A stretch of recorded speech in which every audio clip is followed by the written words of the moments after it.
বিসমিল্লাহির রহমান রহিম। আসসালামু আলাইকুম। জিএল আউটসোর্সিং এর পক্ষ থেকে আপনাদের সবাইকে আমন্ত্রণ।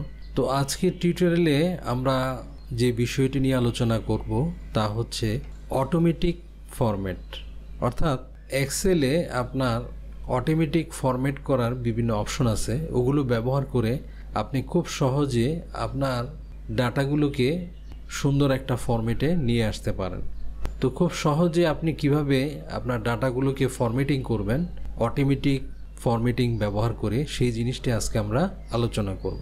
তো প্রথম দেখেন আমরা এই ডাটাগুলোকে কি করলাম, সিলেক্ট করলাম। সিলেক্ট করার পরে দেখেন এখানে অটোমেটিক ফরম্যাট করার জন্য এখানে একটা ফরম্যাট অ্যাজ টেবিল একটা অপশন আছে। তো এইখান থেকে আপনি তিনটা ক্যাটাগরি আছে, লাইট, মিডিয়াম, ডার্ক, তিনটা ক্যাটাগরি আছে। আপনি তিনটা ক্যাটাগরির মধ্যে আপনি যে টেবিলে ক্লিক করবেন সেই টেবিল অনুসারে এই আপনার ডাটাটা একটা ফরম্যাটে চলে আসবে।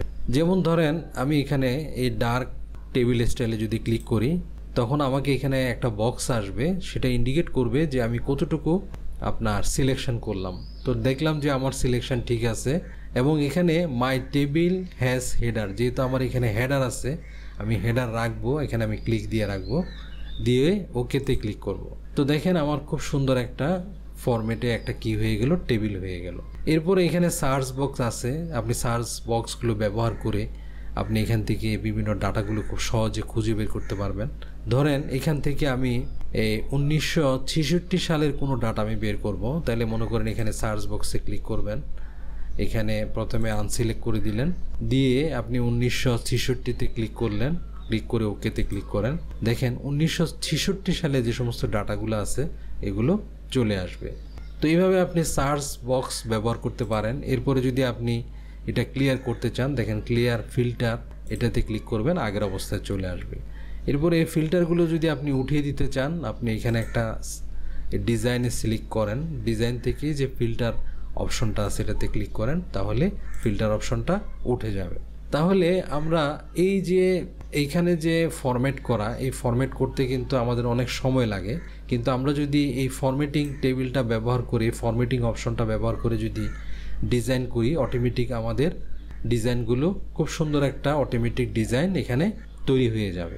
তো এইখানে দেখেন আমরা যে এখানে যে ফরম্যাটিংটা ব্যবহার করলাম, এটা এখানে শুধু আপনার টেবিলটা ফরম্যাটিং হয়েছে। এখন আপনি যদি চান যে বিভিন্ন ধরনের আপনার ফ্রন্ট স্টাইল, তারপরে অ্যালাইনমেন্ট, আপনার আরও বিভিন্ন যে আমরা ফরম্যাটিং করি সেগুলো সহ একসাথে বিভিন্ন ফরম্যাটিং, অটো কোনো ফরম্যাটিংয়ের সিস্টেম আছে কিনা, হ্যাঁ, এটা আপনার অটো ফরম্যাটিংয়ের আরেকটা সিস্টেম আছে, যে অটো ফরম্যাটিংয়ের মাধ্যমে আপনি অনেক কিছু একসাথে কি করতে পারেন, অটোমেটিক ফরম্যাট করতে পারেন। তো এর জন্য আপনাকে যেতে হবে এই অটো ফরম্যাটিংয়ের অপশনটা, এখানে কিন্তু রিবনের মধ্যে আপনি ডিফল্ট হিসেবে থাকবে না, এটাকে কি করতে হবে, আপনাকে আনতে হবে। তো আমরা এই ডিজাইনটা আবার আমরা ব্যাকে চলে যাচ্ছি, আমরা নর্মাল ডিজাইনে চলে যাচ্ছি। এরপর আমরা ফাইল অপশনে ক্লিক করব, ফাইল থেকে আমরা যাব অপশনে, অপশন থেকে আমরা যাব কাস্টমাইজ রিবন, এখানে ক্লিক করব। এরপরে এখান থেকে আমরা অল কমান্ড সেভ আমরা ক্লিক করব। তো এইখান থেকে দেখেন আপনি অটো ফরম্যাট একটা অপশন আছে, এই যে দেখেন অটো ফরম্যাট একটা অপশন আছে, এটা আমরা ক্লিক করব। তো এই অটো ফরম্যাটটা আপনি কোন অপশনে দিবেন সেটা আপনি এখানে ইন্ডিকেট করে দিবেন। আমরা মনে করেন এখানে এটা হোম পেজে রাখবো, হোম পেজে আমি ফর্মের মধ্যে রাখবো। এখানে সিলেক্ট করে আমি যদি এই অটো ফরম্যাটটা আমাকে দিয়ে যদি অ্যাডে দিই, দেখেন আমার এই ফর্মের মধ্যে অটো ফরম্যাটটা চলে আসছে। আমি ওকেতে ক্লিক করলাম, তাহলে দেখেন এই যে আমার অটো ফরম্যাটটা এখানে চলে আসছে। তো এখন আমি আমার ডাটাগুলোকে আমি সিলেক্ট করলাম, সিলেক্ট করে দেখেন অটো ফরম্যাটে ক্লিক করলাম।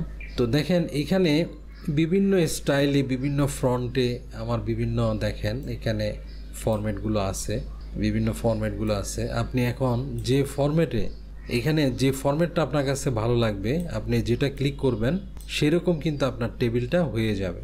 তো ধরেন আমি এই ফরম্যাটটা আমার কাছে ভালো লাগছে, আমি এটাতে ক্লিক করে ওকেতে ক্লিক করলাম, দেখেন আমার এখানে এই ফরম্যাটটা চলে আসছে। তারপর আমি আবার ব্যাকে যাচ্ছি, আবার সিলেকশন করলাম, আবার দেখেন আমরা অটো ফরম্যাটে গেলাম। এখানে বিভিন্ন অপশন আছে, আপনি চাইলে ফরম্যাট টু অ্যাপ্লাই, আপনি ফরম্যাটটা নির্দিষ্ট একটা এই যে এখানে এই ফরম্যাটটা আপনি নির্দিষ্ট করে দিতে পারেন। আপনি যদি সবগুলোতে না দিতে চান, মনে করেন যে এখানের হেডারের যে ফরম্যাটটা এটা আপনার ভালো লাগছে, তাহলে শুধু আপনি এখানে কিন্তু দেখেন কোথায় আপনি এই ফরম্যাটটা চেঞ্জ করবেন এটা দেওয়া আছে। কিন্তু যদি আপনি এদের এই যে ফ্রন্টটা ভালো লাগে, এই ফ্রন্টটা আপনি শুধু ইউজ করতে পারেন, অন্যান্যগুলো না দিতে পারেন। যদি প্যাটার্নটা ভালো লাগে আপনি শুধু প্যাটার্নটা সিলেক্ট করতে পারবেন। বর্ডারটা যদি ভালো লাগে বর্ডারটা করতে পারবেন। এইভাবে আপনি সিলেকশন করে দিতে পারবেন।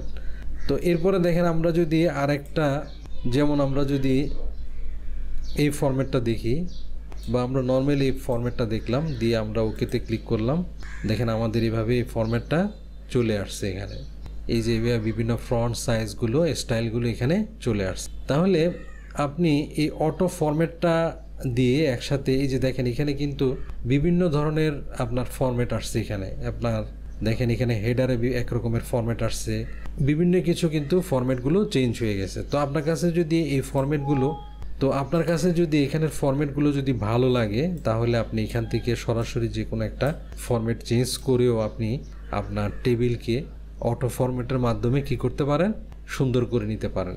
তারপরে দেখেন এখানে একটা 3D একটা এফেক্ট আছে, আমরা যদি এটা দিই, এটা দিয়ে যদি ওকে করি, দেখেন এটা একটা 3D সিস্টেমের একটা এফেক্ট আসছে।